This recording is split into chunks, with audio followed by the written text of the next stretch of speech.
Alex Kirshner, week 5 picks. Let's get into it. Let's get after it. Last week I went 2-2 because the Patriots and Chiefs game canceled, given Cam Newton's injury news, and then went back up on the board, but I did not retake it. I'm 11-10 on the season, 52% win rate. How about you? I am 9-9 on the season, was 1-1 last week. Also had a Patriots bet turned into no action due to coronavirus reasons. So trying to get above 500 on the year this week, it makes it a very important week.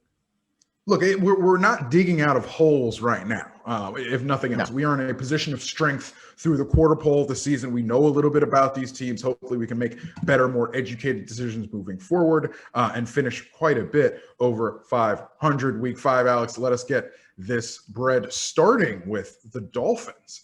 Both of us really like the Dolphins in this game. We're both taking it. Both of us have the Dolphins +9 over the 49ers.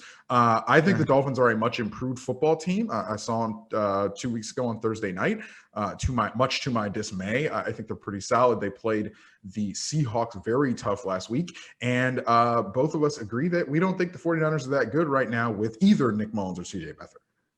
No, I mean, neither option is a particularly good option. And despite the fact that they are playing at home, given that you're probably going to see Nick Mullins, who looked horrendous against the Eagles on Sunday Night Football, the most watched television program in America a week ago, and that he was replaced by CJ Beathard, who sort of put a little bit of a drive together after that, but then it fizzled out, and who does not have much of a track record as an NFL QB.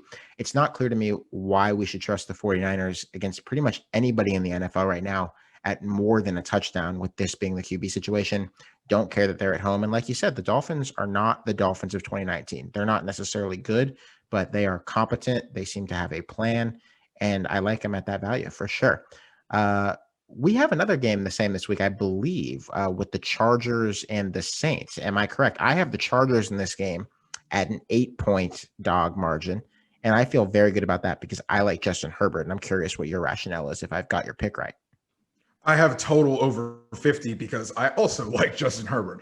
I watched Bucs Chargers last week. Justin Herbert really went toe-to-toe with the GOAT in that game. It was really, really cool to see. I think he's going to go toe-to-toe with another GOAT in this game.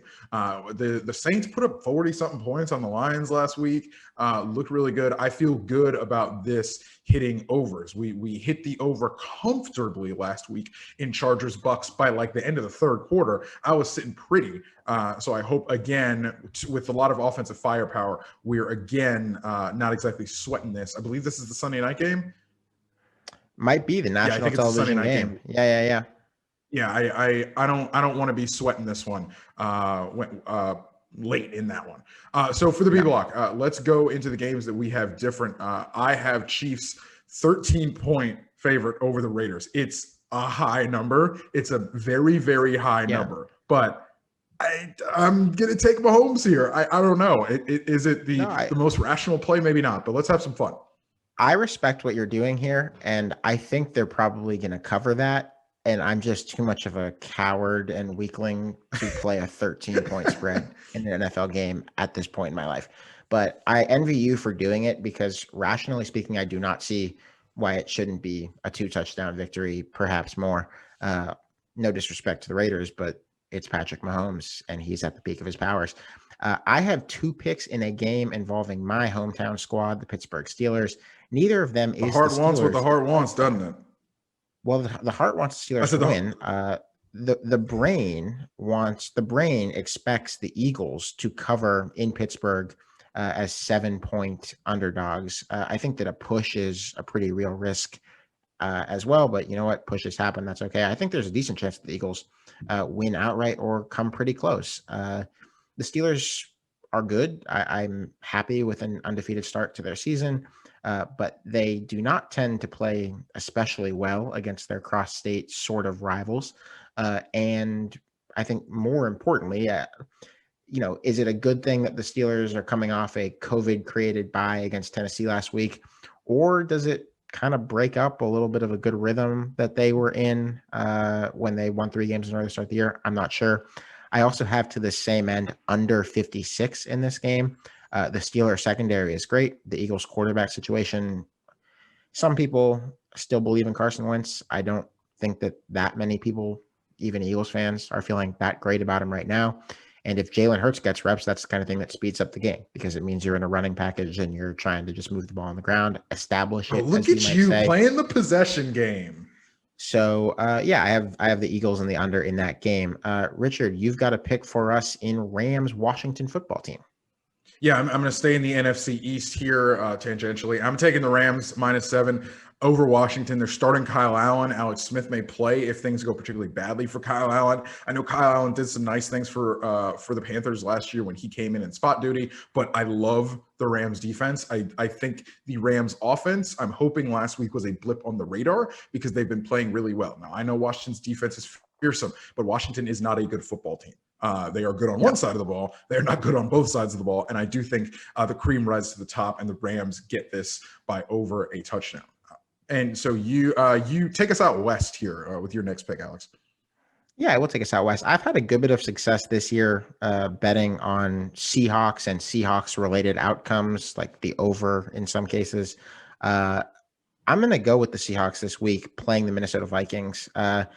The Seahawks are touchdown favorites in this game, and that's a pretty significant margin against a team that looked a little better last week. But the Viking secondary is bad, like real bad, and has been exposed multiple times this year.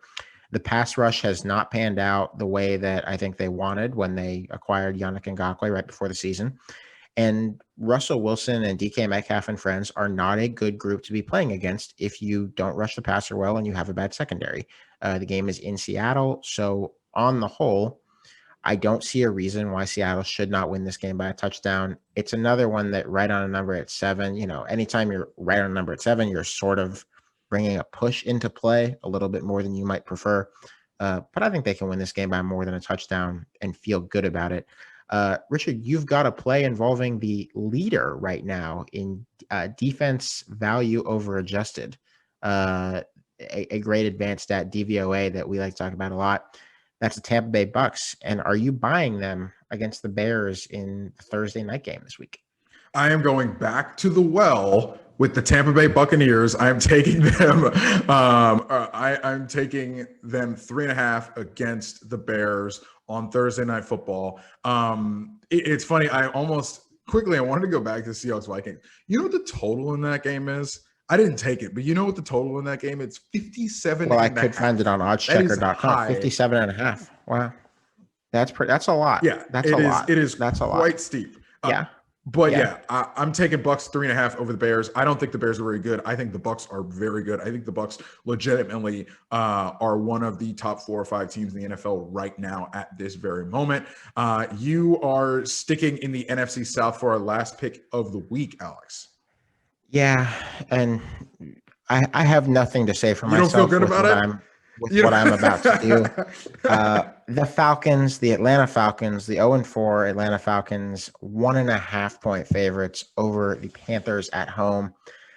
I think the bleeding has to stop at some point, and I don't think the Panthers are particularly. It might not, though they are getting a little better. No, you're right, and saying that the bleeding has to stop when we are talking about Atlanta sports is something that has not yet been proven true. That is not a not established fact at all. But I think the Falcons can move the ball like a bit. Now, the thing is they had a drive on Monday night against the Packers that was like almost 20 plays and 94 yards, and they got 3 points out of it. So you have to punch it in. But they looked better than the score of that game indicated. And, they should have 2 wins, frankly. They should have 2 wins on the docket. They do not because they can't hold leads of any significant margin. But I do think that at home, at a margin that is close to a toss-up, though, of course, those 1.5 points are real. It's not a straight-up toss-up. I'm talking myself out of it. I'm doing it, though. I'm doing it. Falcons -1.5. And we're going to try to take that to the bakery this week, Richard. Alex Kirshner has put American dollars on the Atlanta Falcons Football Club. May God have mercy on your soul. Buddy, I'll see you next week.